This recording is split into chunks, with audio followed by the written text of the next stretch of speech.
title of my poem is Cave, written by Anonymous. I have come to a big room underground. I've come to a big room underground. What have I found? What have I found? Walls of rock are all around. What have I found? What have I found? It's damp and dark, I must be brave. Bats all around, bats all around. What have I found? I have found a cave. That's what I found, that's what I found.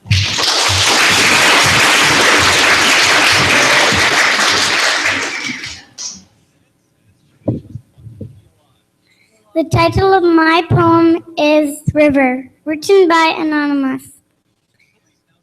By a river, I see fishes swimming, tankers floating, fishers fishing, boaters boating, bridges rising, waters flowing. Life on the river keeps on going.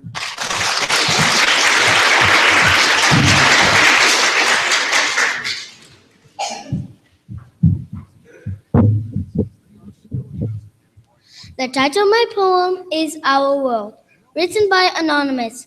The grass is green, the sky is blue, the moon is white, the clouds are too, the sun is yellow, the trees are brown, the leaves are red, what falling down, sunset's orange, the air is clear. What a colorful world we have right here.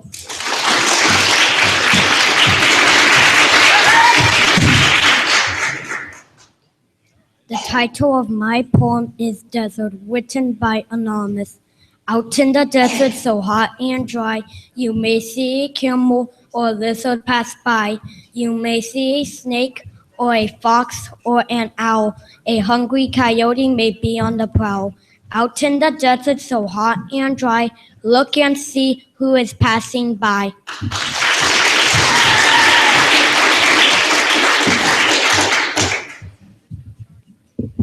The title of my poem is Sun, written by Anonymous. If I were the sun, I'd have such fun. I'd shine so bright on everyone. I'd be a ball of glowing gas. I'd be a star with giant mass. I'd warm the plants, I'd warm the earth. I'd show how much my rays are worth.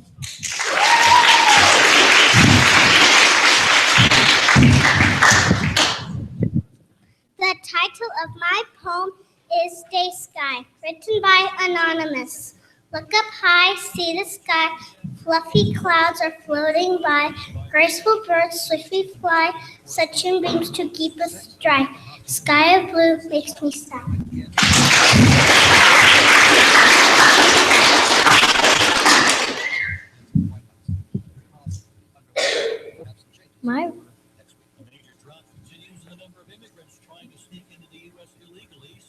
My title of my poem is Little Talk, written by Marine Fisher. Don't you think it's probable beetles, bugs, and bees talk more about laughing, such a things as fleas? Such a rumble live in jungles tall with grass, earthquakes and villages, wherever people pass. Of course, you never know if bugs talk much at all, 'cause our ears are too big that the talk is so small.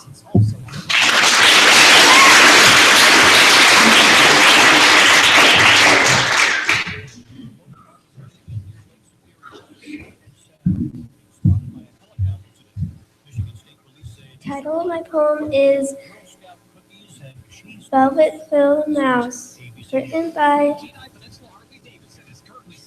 Dan Keith Duffy. Velvet-filled mouse, soft and sweet, has 4 fuzzy willow feet.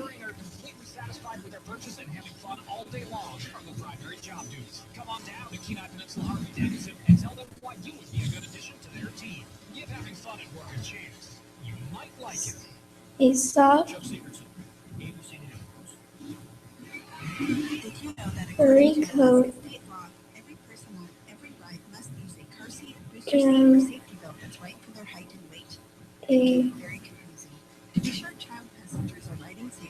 silver road. See him sit 2 feet, same road, see him eat the seeds, see him eat the plums that he finds. Tiny tin velvet mouse has a haystack for his house.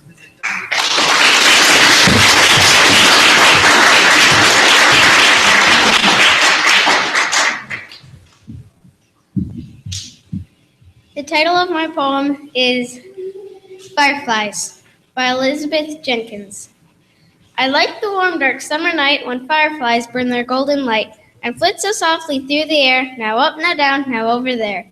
They sparkle in my apple tree, and from the grass they wink at me and turn their lights on one by one. I think it would be lots of fun if I could shine at evening too, just as the little fireflies do. But Mother tells me I can be a little light for all to see, a little candle clear and bright that shines for Jesus day and night.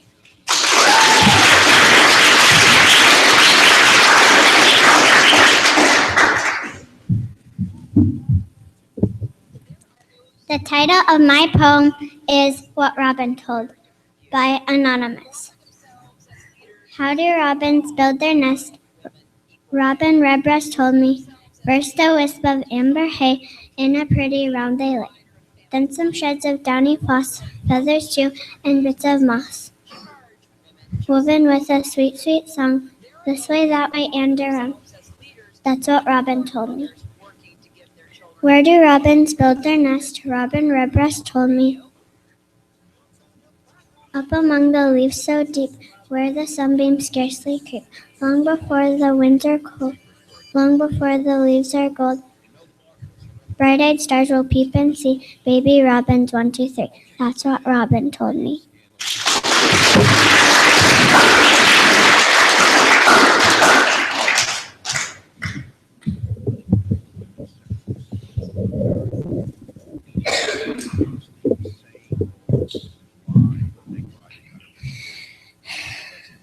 The title of my poem is The Animal Store by Rachel Field. If I had $100 or maybe a little more, I would run as fast as my legs would go straight to the animal store. I wouldn't ask for this or that. What kind of dog is he? I would buy as many as my rolled an eye or wagged a tail at me. I would buy the hound with the drooping ears that sat in the corner alone, cockers and carons and wobbly pups for to be my very own. I might buy a parrot all red and green or a monkey I saw before, if I had $100 or maybe a little more.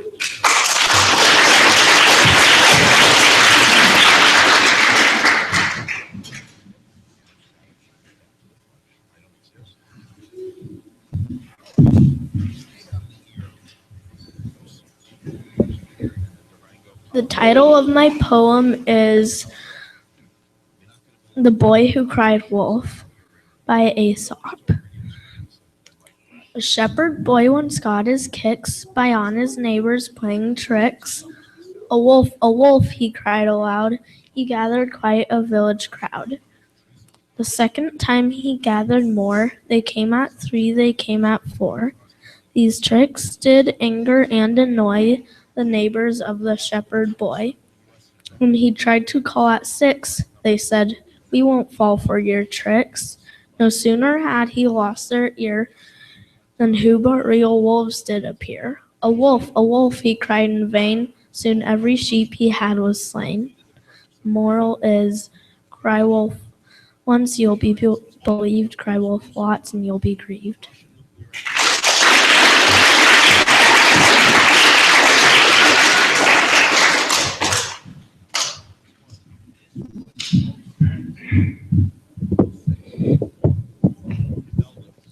The title of my poem is The Dog and the Bone, written by Aesop. Crossing a bridge with a bone in his teeth, the dog stopped to stare at the river beneath. And what did he see in that watery shine? There's a dog right below with a bone just like mine. If I could get that bone, then I would have two. A much nicer number on which I can chew. He snatched for that second, but opening his mouth, his bark flew northward. His bone, it went south. It splashed in the river, quite dousing our hero, and sunk. So he slunk home, a bone count of 0. The moral is, you may not have time for final correction. Don't open your mouth without proper reflection.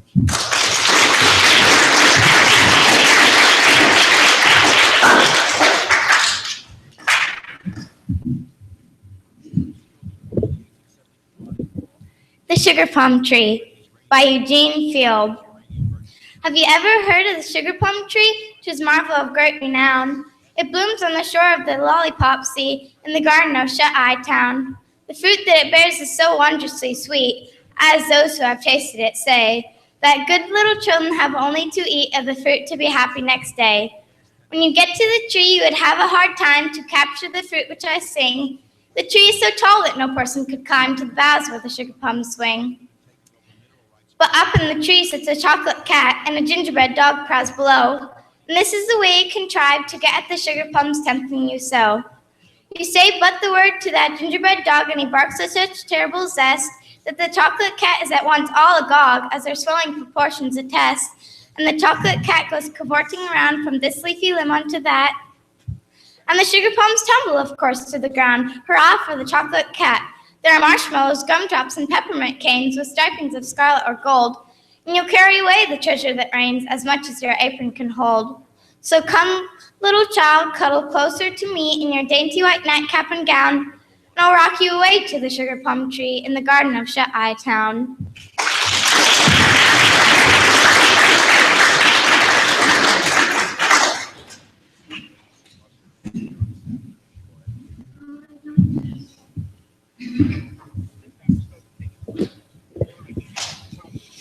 The title of my poem is Land of Storybooks, written by Robert L. Stevenson. At evening when the lamp is lit, around the fire my parents sit. They talk and sing and do not play at anything.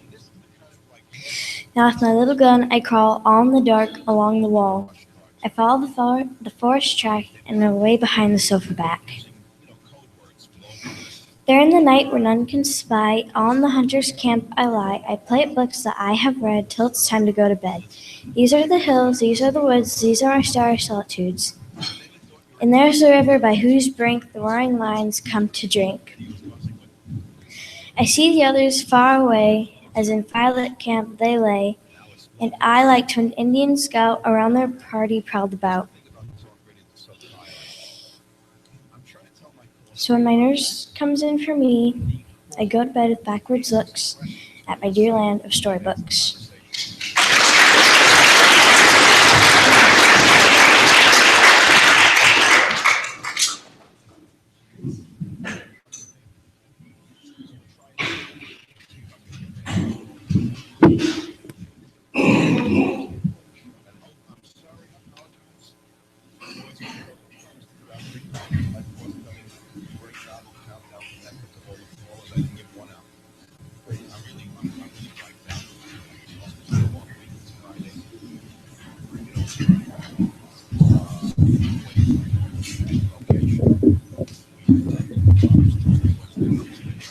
The title of our poem is Little Abigail and a Beautiful Pony.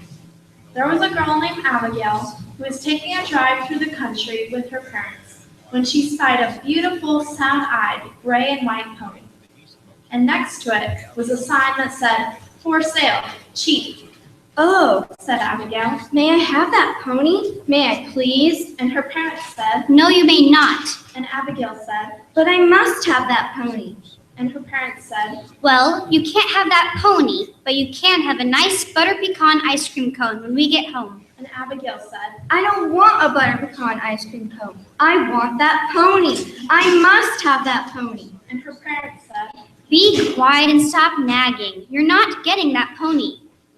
and Abigail said, If I don't get that pony, I'll die. and her parents said, You won't die. No child ever died yet from not getting a pony. And Abigail felt so bad that when they got home, she went to bed. And she couldn't eat and she couldn't sleep and her heart was broken. And she did die. All because of a pony that her parents wouldn't buy. Oh, what fools we were. If she were only alive, I would buy her 100 ponies. This is a good story to read to your folks when they won't buy you something you want.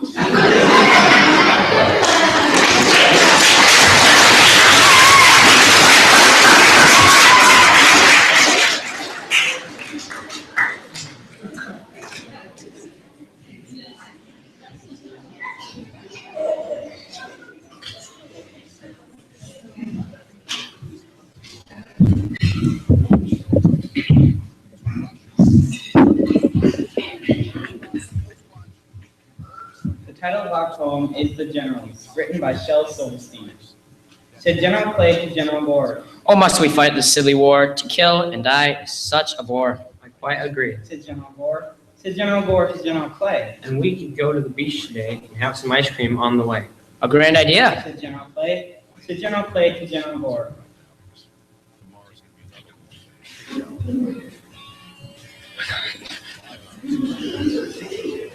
We'll build sandcastles on the shore. Splash and play. Let's leave right now. Said General Clay. Said General Gore to General Clay. And what if the sea is closed today? And what if the sand's been blown away? A dreadful thought. Said General Clay. Said General Clay to General Gore. I've always feared the ocean's spray, and we may drown. It is true, we may. Chills my blood. Said General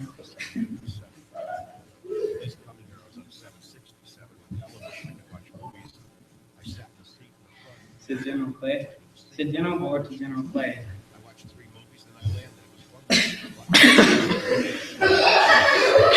My bathing suit is slightly tore. We'd better go on with our war. I quite agree.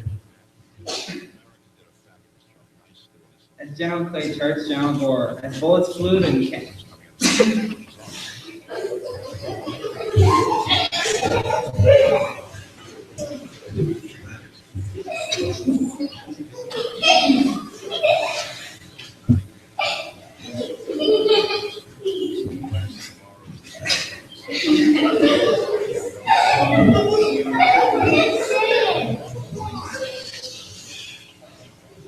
as bullets flew and cannons roared, and at last there was no more of General Clay for General Gore.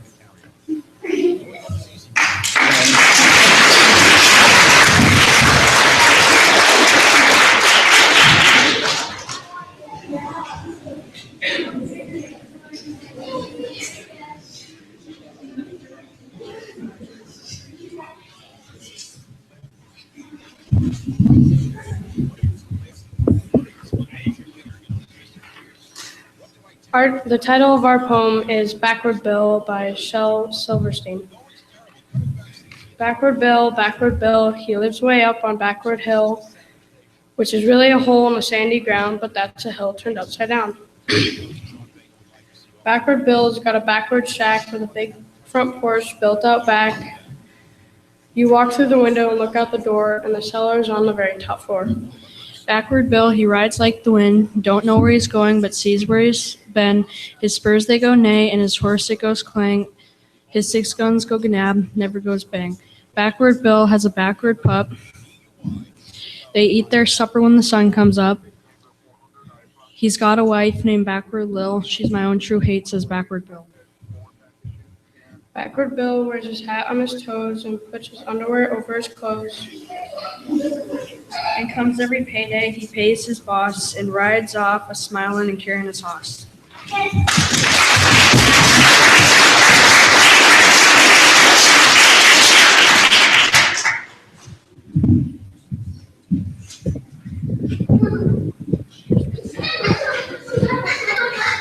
The title of our poem is Messy Room by Shel Silverstein.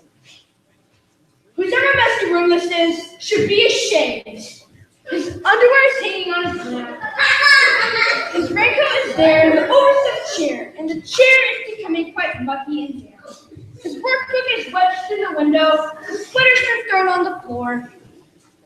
His scarf on ski of neat tiki, his pants been carelessly hung on the door. All his books have been jammed in the closet. His and is best to be left behind. A lizard named Ed is asleep in his bed, and the smelly old sock has been stuck to the wall. Whosever room this is should be ashamed. Donald or Robert or Willie or... Huh?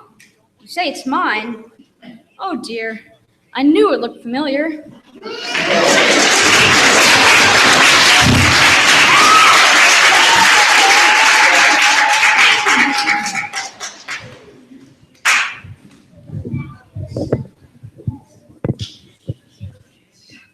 And that concludes. There we go. And that concludes our entertainment for the evening. So thank you so much for coming. And just a reminder, we have an open house tomorrow, Parents' Night Out next Friday, and Tadpoles in 2 weeks from today. Drive home safely. I hope you have a great night.